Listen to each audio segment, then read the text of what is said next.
வணக்கம் traders, welcome to pre market report. So இன்னைக்கு நம்ம இந்த அனாலிசிஸில் நிஃப்டி, பேங்க் நிஃப்டி மற்றும் சென்செக்ஸ் வந்து மார்ச் 24ஆம் தேதி செவ்வாய்க்கிழமை என்ன நடக்கிறதுக்கான வாய்ப்பு இருக்குது அப்படிங்கிறதான் பார்க்க போகிறோம். ஸோ இன்னையோட அனாலிசிஸ் பார்த்தீங்கன்னா நமக்கு வந்து எப்பயும் போல் இருக்கிற ஒரு 4 முக்கியமான டேட்டாஸ் வச்சு இருக்க போகுது. ஒன்று வந்து பார்த்தீங்கன்னா நமக்கு வந்து கிஃப்ட் நிஃப்டி டேட்டா இருக்கும். இரண்டாவது வந்து நமக்கு பார்த்தீங்க அப்படின்னா இந்த கிஃப்ட் நிஃப்டி டேட்டா வச்சு மார்க்கெட்டில் கேப் அப் கேப் டவுன் ஏதாவது வாய்ப்பு இருக்கா அப்படிங்கிற விஷயத்தை நமக்கு பார்ப்போம். இரண்டாவதாக பார்த்தீங்கன்னா நமக்கு வந்து மார்க்கெட்டில் யூஎஸ் மார்க்கெட் வந்து எப்படி நமக்கு இன்னையோட யூஎஸ் மார்க்கெட் எப்படி பெர்ஃபார்ம் ஆயிருக்கு அண்ட் அதோட மார்க்கெட்டில் எப்படி வந்து அதோட இம்பேக்ட் இருக்கும் அப்படிங்கிறத பார்ப்போம். அண்ட் இது கூடவே பார்த்தீங்கன்னா நமக்கு வந்து ஓப்பன் இன்ட்ரெஸ்ட் டேட்டாவும் அதே மாதிரி பார்த்தீங்கன்னா எஃப்ஐஐஸ் அண்ட் டிஐஐஸோட டேட்டாவும் பார்ப்போம். ஸோ இந்த 4 விஷயத்தையும் சேர்த்து பார்க்கும்போது நமக்கு ஒரு மார்க்கெட்டை என்ன அண்டர்ஸ்டாண்ட் பண்ணலாம், மார்க்கெட்டோட எக்ஸ்பெக்டேஷன்ஸ் என்ன அப்படிங்கிறது புரிய வரும். அண்ட் இன்றைக்கி வந்து நமக்கு டைம் இருந்துச்சு அப்படின்னா நம்ம வந்து அடிஷ்னல் டேட்டாஸான, அதாவது நமக்கு வந்து கோல்டு எப்படி பெர்ஃபார்ம் ஆகிட்டு இருக்கு, US dollar versus Indian rupee எப்படி போயிட்டு இருக்கு, அது மட்டும் இல்லாமல் க்ரூட் ஆயில் எப்படி நமக்கு பெர்ஃபார்ம் ஆகிட்டு இருக்கு அப்படிங்கிற டீட்டெயில்ஸையும் நமக்கு பார்க்கலாம். ஸோ வாங்க இப்போ நம்ம வீடியோக்குள்ளே போகலாம். ஸோ இப்போ நான் அனாலிசிஸ்க்குள்ளே போகிறதுக்கு முன்னாடி ஒரு முக்கியமான விஷயம் என்ன அப்படின்னா, ட்ரம்ப் வந்து என்ன சொல்லியிருந்தாருன்னா, இந்த ஸ்ட்ரைட் ஆஃப் ஹார்மூஸ்ன்னு சொல்லி நமக்கு ஒரு இடம் இருந்திருக்கு. அது நமக்கு எல்லாத்துக்கும் தெரியும்.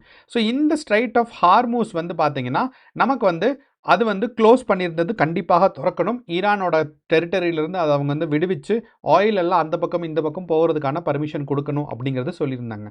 ஆனால் அதோட 10வது நாள் முடிஞ்ச உடனே ட்ரம்ப் வந்து நியூஸில் என்ன சொல்லியிருந்தார் அப்படின்னு பார்த்தீங்கன்னா, ஈரான்கிட்ட நிறையா பேச்சுவார்த்தை நடத்தணும், அவங்க வந்து கொஞ்சம் ஒத்துக்கிட்டாங்க, அதனால் ஈரானோட நம்ம வந்து எண்ணெய் கிடங்குகள் அதெல்லாம் வந்து பார்த்தீங்கன்னா அட்டாக் பண்ண மாட்டோம், அதாவது எனர்ஜி ரிலேட்டடான இது ரிஃபைனரிஸை அதை எதுவுமே பார்த்தீங்கன்னா நம்ம வந்து அட்டாக் பண்ண மாட்டோம் அப்படிங்கிறது சொல்லியிருந்தாங்க.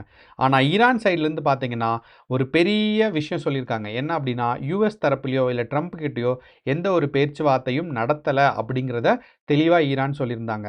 ஸோ இப்போ ட்ரம்ப் அந்த சொன்ன விஷயம் என்னென்னா, நமக்கு வந்து மார்க்கெட்டில் ஆயில் ப்ரைஸ் வந்து கொஞ்சம் கண்ட்ரோல் ஆகும் அப்படிங்கிற ஒரு முக்கியமான காரணத்துக்காக தான் அது வந்து சொன்ன மாதிரி தான் நமக்கு வந்து நியூஸ் சொல்லிருந்துச்சு. ஆனால் இது உண்மையோ பொய்யோ நமக்கு தெரியாது. ஆனால் ஏறக்குறைய நம்மளோட இந்தியன் மார்க்கெட் வந்து க்ளோஸ் ஆன டைம்லேருந்து நமக்கு பார்த்தீங்கன்னா ஆயில் ப்ரைஸ் ஷார்ப்பாக கீழே வந்திருக்கு அப்படிங்கிறத நம்ம புரிஞ்சுக்க முடியும். ஸோ ஆயில் ப்ரைஸ் வந்து டவுன்ஃபால் ஆகிருக்கு. ஸோ ட்ரம்ப் அனௌன்ஸ்மெண்ட்டுக்கு அப்புறம் பார்த்தீங்கன்னா ஆயில் ப்ரைஸ் ஒரு பேரல் லிட்டர்ஸ் வந்து 9400 இருந்துச்சு. நேற்று காலையில் பார்த்தீங்கன்னா 9300 இருந்தது. அதுக்கப்புறம் பார்த்தீங்கன்னா 9400 டச் பண்ணிவிட்டு அண்ட் இப்போ வந்து பார்த்தீங்கன்னா இந்தியன் ருப்பி வச்சு கணக்கு போடும்போது ஒரே நாளில் இதுதான் ஸ்ட்ராங்கஸ்ட் டிக்ரீஸ்ன்னே சொல்லலாம்.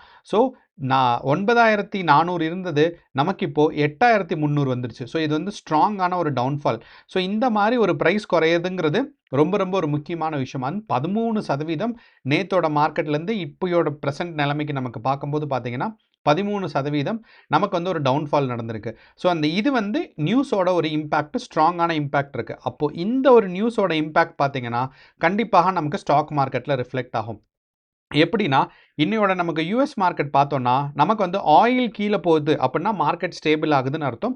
அப்போ இந்த ஆயில் கீழே போகும்போது நமக்கு என்ன ஆகும்னா மார்க்கெட்ஸ் எல்லாம் கொஞ்சம் ஓகே, மார்க்கெட் வந்து இந்த எக்கனாமிக் சிச்சுவேஷன்ஸ் பெட்டர் ஆயிடுச்சுன்னு சொல்லிட்டு கொஞ்சம் க்ரோ ஆகும். ஸோ அதோட இம்பேக்ட் தான் பார்த்தீங்கன்னா நமக்கு வந்து மார்க்கெட்டில் ஒரு பாசிட்டிவ் க்ரோத் இருந்திருக்கு இன்னையோட யூஎஸ் மார்க்கெட்டில். டவ் ஜோன்ஸ் இண்டஸ்ட்ரியல் ஆவரேஜில் பார்த்தீங்கன்னா பாசிட்டிவான ஒரு கேப் அப்பும் அதுக்கப்புறம் ஒரு கன்சாலிடேஷன் ஃபேஸும். அதே மாதிரி நமக்கு வந்து நாஸ்டாக்லேயும் பார்த்தீங்கன்னா ஒரு ஸ்ட்ராங்கான ஒரு கேப் அப் நடந்திருக்கு. மூணாவதாக பார்த்தீங்கன்னா S&P 500.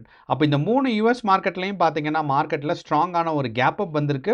அது மட்டும் இல்லாமல் நமக்கு வந்து ஆயில் ப்ரைஸ் வந்து பார்த்தீங்கன்னா 13% இந்தியன் ருப்பி வச்சு நமக்கு பார்க்கும்போது ஒரு பேரல் லிட்டருக்கு பார்த்தீங்கன்னா 1000 ரூபாய் குறைஞ்சிருக்கு அப்படிங்கிறது ரொம்ப ரொம்ப அதிகமான விஷயம் தான் இந்தியாவை பொறுத்தளவுக்கு. அதே மாதிரி மூணாவதாக என்னென்னா நமக்கு வந்து கோல்டு ப்ரைஸ் வந்து பார்த்தீங்கன்னா இன்க்ரீஸ் ஆகிட்டு இருந்தது, அப்படியே ஸ்டெபிலைசேஷனுக்கு வந்துருச்சு. கோல்டு ப்ரைஸ் வந்து பார்த்தீங்கன்னா கீழேயும் விழுகலை, மேலேயும் போகலை. அப்போ இந்த ஸ்டெபிலைசேஷனே தற்போதைய நிலைமையை வச்சு நம்ம கன்சிடர் பண்ணும்போது ஒரு நல்ல விஷயம் தானே. அப்போது க்ரூட் ஆயில் கீழே போயிருக்கு. யூஎஸ் மார்க்கெட் வந்து முக்கியமான 3 indexes S&P 500, Nasdaq composite index, tau Jones industrial average, இது மூணும் பார்த்தீங்கன்னா மேலே போயிருக்கு. அடுத்து இதை விட ஒரு முக்கியமான விஷயம் என்னென்னு பார்த்தீங்கன்னா US dollar versus Indian rupee. So US dollar versus Indian rupee கரெக்டாக இந்த டைம் பார்த்தீங்கன்னா தெரியும். இந்த கேண்டில் வந்து நமக்கு வந்து 4.5 கேண்டில். இந்த 4.5 தான் பார்த்தீங்கன்னா நமக்கு இந்த இடத்துல ஆயில் ப்ரைஸும் கீழே வந்துச்சு. கரெக்டாக இருக்கும். இதுதான் வந்து ப்ரைஸ் ஆக்ஷனோட ஒரு பியூட்டின்னே சொல்லலாம். ஸோ இந்த டேட்டாஸை நம்ம அப்படியே ஃபாலோ பண்ணிட்டு வந்தோம்னா யூஎஸ் மார்க்கெட் பாருங்கள், Indian rupee versus US dollar, அதாவது 94 ரூபாயில் இருந்தது கட கட கடன்னு ஒரே நாளில் பார்த்தீங்கன்னா ஒரு கேப் அப் வந்து எவ்வளோ எவ்வளோ பெர்சன்டேஜ் குறைஞ்சிருக்குன்னா ஏறக்குறைய பார்த்தீங்கன்னா 1% ஒரே ராத்திரின்னு கூட சொல்ல முடியாது. கடைசியாக இருந்த ஒரு 6 ஹவர்ஸில் வந்து மார்க்கெட்ஸ் வந்து அவ்வளவு ஸ்ட்ராங்காக டவுன்ஃபால் ஆயிருக்கு. அண்ட் இது வந்து இந்தியன் ருப்பி வந்து ஸ்ட்ராங் ஆகிட்டு இருக்கு, நல்ல விஷயம் தான் அப்படின்னு சொல்லலாம். ஸோ இப்போ க்ரூட் ஆயில் ப்ரைஸ் குறைஞ்சிருக்கு, இந்தியன் ருப்பி வந்து ஸ்ட்ராங் ஆகிட்டு இருக்கு. அடுத்து வந்து பார்த்தீங்கன்னா யூஎஸ் மார்க்கெட் வந்து பாசிட்டிவாக போயிருக்கு. அப்போ இது எல்லாமே என்ன பண்ணுன்னா நமக்கு இன்னையோட இந்தியன் மார்க்கெட்டில் ஒரு கேப் அப்பும் அதே மாதிரி ஒரு பாசிட்டிவ் மார்க்கெட்டும் நம்ம இந்தியன் மார்க்கெட்டில் எதிர்பார்க்கலாம். அப்போ அடிஷ்னல் டேட்டா இப்போ கேப் அப் வரும் அப்படின்னா எவ்வளோ தூரம் கேப் அப் வரும் அப்படிங்கிறது ஒரு முக்கியமான கேள்வி இருக்குல்ல. அந்த முக்கியமான கேள்விக்கு நமக்கு வந்து கிஃப்ட் நிஃப்டி டேட்டா வச்சு நம்ம பதில் சொல்லுவோம். அப்போ இந்த கிஃப்ட் நிஃப்டி டேட்டா வச்சு நமக்கு பார்த்தோம்னா நேற்று 3:30 நமக்கு இருந்த பொசிஷன் என்ன, இப்போதைய மார்க்கெட்டோட பொசிஷன் என்ன, இவ்வளோ சிம்பிளானது தான். ஸோ அப்படிங்கிறனால இந்த கிஃப்ட் நிஃப்டி டேட்டாவை நீங்கள் கண்டிப்பாக நீங்கள் யூஸ் பண்ண தெரிஞ்சுக்கணும். ஸோ நேற்று 3:30 இருந்த பொசிஷனோட நிலைமை வந்து பார்த்தீங்கன்னா ஏறக்குறைய 22,500 ரூபா இந்த கிஃப்ட் நிஃப்டியோட வேல்யூ. அப்போ இந்த கிஃப்ட் நிஃப்டியோட வேல்யூ வந்து 22,500 அண்ட் இப்போதைய நிலைமை வந்து கிஃப்ட் நிஃப்டியில் வந்து நமக்கு பார்த்தோம் அப்படின்னா ஏறக்குறைய நமக்கு வந்து இது ஒரு ஆவரேஜாக எடுத்துக்கும். ஸோ 22,900 ரூபா இருக்குது. அப்போது நமக்கு வந்து எவ்வளவு பெர்சன்டேஜ் வந்து மேலே இருக்குதுன்னு பார்த்தீங்கன்னா ஒரு 400 பாயிண்ட் மேலே இருக்குது. அப்போது இப்போ கரண்ட் சுச்சுவேஷன் வச்சு பார்த்தாலும் 300 பாயிண்ட் மேலே இருக்குது. ஸோ எப்படி வந்தாலும் சரி நமக்கு ஒரு 300 பாயிண்ட்ஸ் பாசிட்டிவாக இருக்குது. So 300 plus positive. ஏன் இது வந்து நான் ப்ளஸ்ன்னு சொல்கிறேன் அப்படின்னா இந்த இடத்துல இப்போ நம்ம பார்த்தீங்கன்னா நம்மளோட ஃபஸ்ட்டு கேண்டில் வந்து பார்த்தீங்கன்னா 6:30 கேண்டில் அண்ட் இன்றைக்கி நம்ம ரெக்கார்ட் பண்ணுறது 6:45 நம்ம ரெக்கார்ட் பண்ண ஆரம்பிச்சிருக்கோம். ஸோ அப்படிங்கிறனால நமக்கு வந்து இந்த 9 மணிக்கு முன்னாடி, ஏன்னா இனியும் நமக்கு வந்து 2 மணி நேரத்துக்கு மேலே இருக்குது. இப்போ தான் 7 மணி 6:45 தான் ஆகுது. 7:45 8:45 9:15 தான். அப்படிங்கிறனால ஒரு 2.5 மணி நேரம் இருக்குங்கிறனால 2.5 மணி நேரத்தில் இந்த கேப் டவுன் வந்து குறையவும் செய்யலாம், கூடவும் செய்யலாம். அப்போது மினிமம் நமக்கு எவ்வளோ பாயிண்ட் நம்ம எதிர்பார்க்குறோம் அப்படின்னா நம்ம வந்து ஒரு கேப் அப் வந்து எவ்வளோ எதிர்பார்க்குறோம் அப்படின்னா ஒரு மினிமம் பார்த்தீங்கன்னா ஒரு 300 பாயிண்ட் இல்லைன்னா அதுக்கு மேலே தான் நம்ம வந்து கேப் அப் எதிர்பார்க்குறோம். ஸோ இப்போ ஆவரேஜாக நம்ம வந்து 300 இல்லைன்னா 350 பாயிண்ட்டாவது நம்ம வந்து ஆவரேஜாக நம்ம வந்து ஒரு கேப் அப் எதிர்பார்க்குறோம். அண்ட் இதை தாண்டியும் கூட கேப் அப் போகிறதுக்கான சான்சஸ் இருக்குது. ஏன்னா இதை நம்ம லோவஸ்ட் பாயிண்ட்டில் பார்த்தீங்கன்னா 350 பாயிண்ட் வரைக்கும் வரலாம். ஹையஸ்ட் பாயிண்ட் வரைக்கும் நமக்கு பார்த்தோம் அப்படின்னா 600 பாயிண்ட் வரைக்கும் போகலாம். அண்ட் நேத்தோட க்ளோசிங் ப்ரைஸ் பார்க்கும்போது 700 பாயிண்ட் வரைக்கும் இருக்குது. ஸோ அப்படிங்கிறனால கேப் அப் வரலாம். ஆனால் 350 பாயிண்ட்லேருந்து எவ்வளோ வருதுங்கிறது நமக்கு வந்து கரெக்டாக ஒரு 9 மணி ரேஞ்சில் நம்ம வந்து கிஃப்ட் நிஃப்டியை பார்த்தா தான் நம்மளால் புரிஞ்சுக்க முடியும். ஆனால் அஷூர்டாக நம்ம என்ன எக்ஸ்பெக்ட் பண்ணலாம் அப்படின்னா மார்க்கெட்டில் ஒரு 350 ப்ளஸ் வந்து நமக்கு வந்து ஒரு கேப் அப் எக்ஸ்பெக்ட் பண்ணலாம். அப்போது நமக்கு பார்த்தீங்கன்னா யூஎஸ் மார்க்கெட், க்ரூட் ஆயில், கோல்டோட ப்ரைஸ் எல்லாம் வச்சு பார்க்கும்போது மார்க்கெட்ஸ் பாசிட்டிவாக இருக்கிற மாதிரி இருந்துச்சு. அப்போது நமக்கு வந்து இந்த கேப் அப்பில் நம்மளோட இந்தியன் மார்க்கெட்டில் பார்த்தீங்கன்னா ஒரு 350ன்னு சொன்னோம், ஒரு 400ங்கிறத ஆவரேஜாக வச்சுக்கலாம்.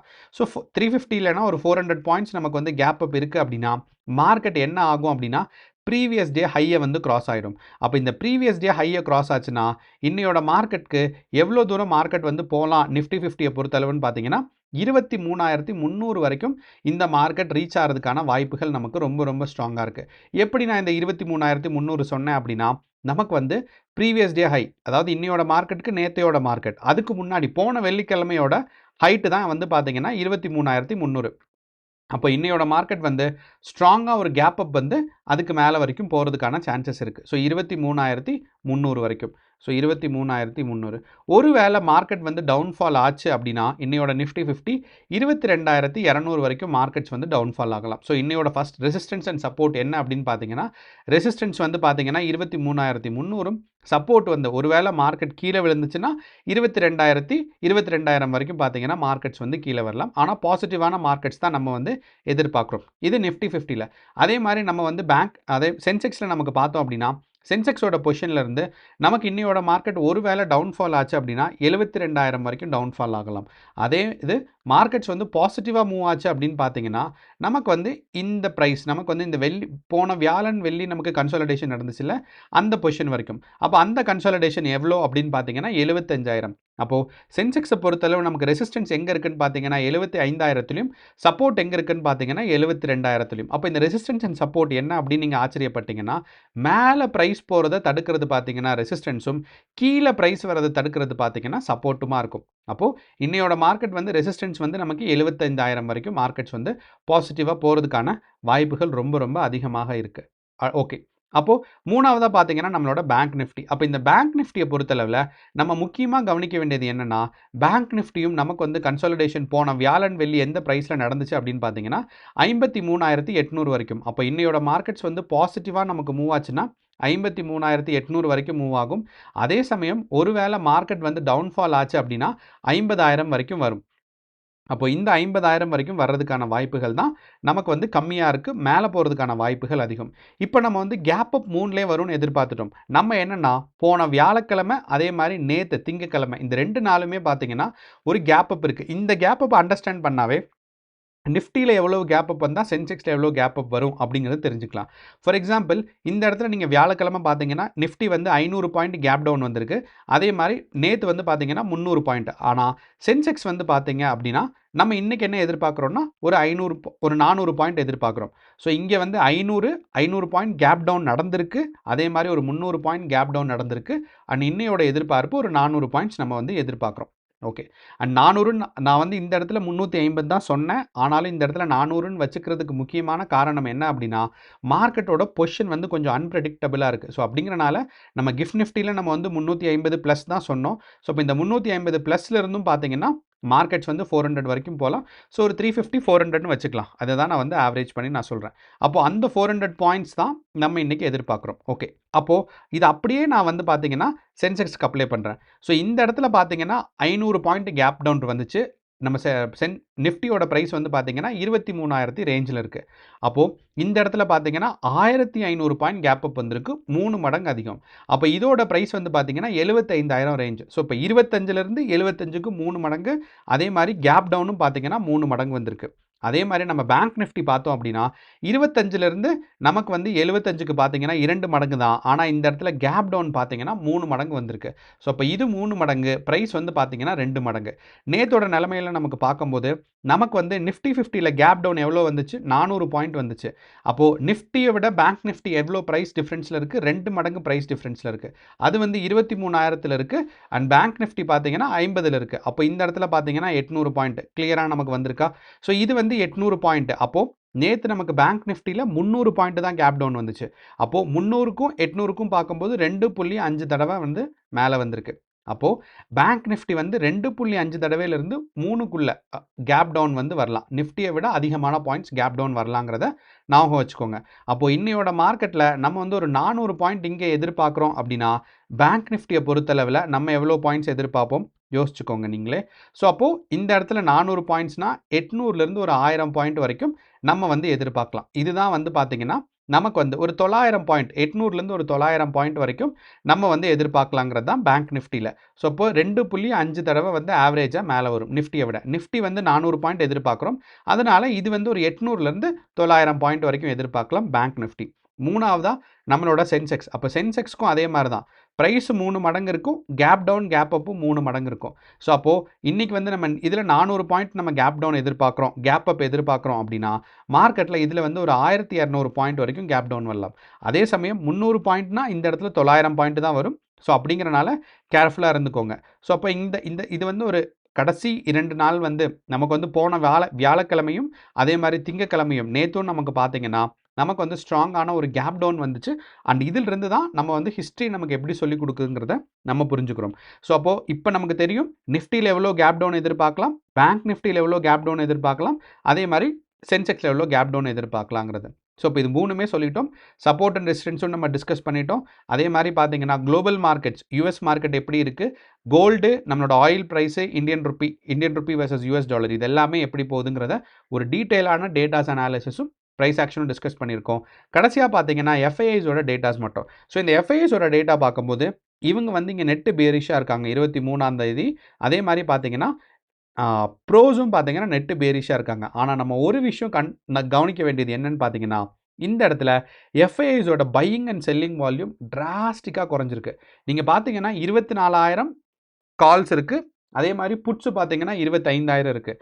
ஆனால் நேத்தோட நிலைமையில பார்க்கும்போது 400ம் 6,000ம் தான் இருக்குது. அப்படிங்கிறனால இது வந்து ஒரு ரொம்ப ரொம்ப ஸ்ட்ராங்கான ஒரு டிக்ரீஸ் அப்படிங்கிறனால இந்த டேட்டாஸ் வந்து சம்டைம்ஸ் நமக்கு வந்து வேலிடாக இருக்காது. ஏன்னா ஆவரேஜான வால்யூம் நமக்கு பார்த்தோம் அப்படின்னா 5 டிஜிட் இருக்கு. ஆனா இந்த இடத்துல பார்த்தீங்கன்னா, வெறும் 3 டிஜிட் தான் புட்ஸ் இருக்கு அப்படிங்கிறனால, இந்த டேட்டா நம்ம கொஞ்சம் கேர்ஃபுல்லா தான் டீல் பண்ணணும். அதே இது நம்ம கேஷ் மார்க்கெட்ல பார்த்தோம்னா, பயங்கரமா வால்யூம் இன்க்ரீஸும் ஆயிருக்கு. அப்போ கேஷ் மார்க்கெட்ல வால்யூம் வந்து இன்ஃப்யூஸ் பண்றாங்க. ஆனா நமக்கு பார்த்தீங்கன்னா, ஃபியூச்சர்ஸ் இண்டெக்ஸ்ட் ஆப்ஷன்ஸ்ல பார்த்தீங்கன்னா, அவங்க வந்து வால்யூம் குறைக்கிறாங்க அப்படிங்கிறத நம்ம கவனத்துல வச்சுக்கணும். என்னதான் இருந்தாலும் நம்மளோட பிரைஸ் ஆக்ஷன் இன்னைக்கு ஒரு பாசிட்டிவ் நோக்கத்தோட இருக்கிறதுக்கான வாய்ப்புகள் அதிகமாக இருக்கு.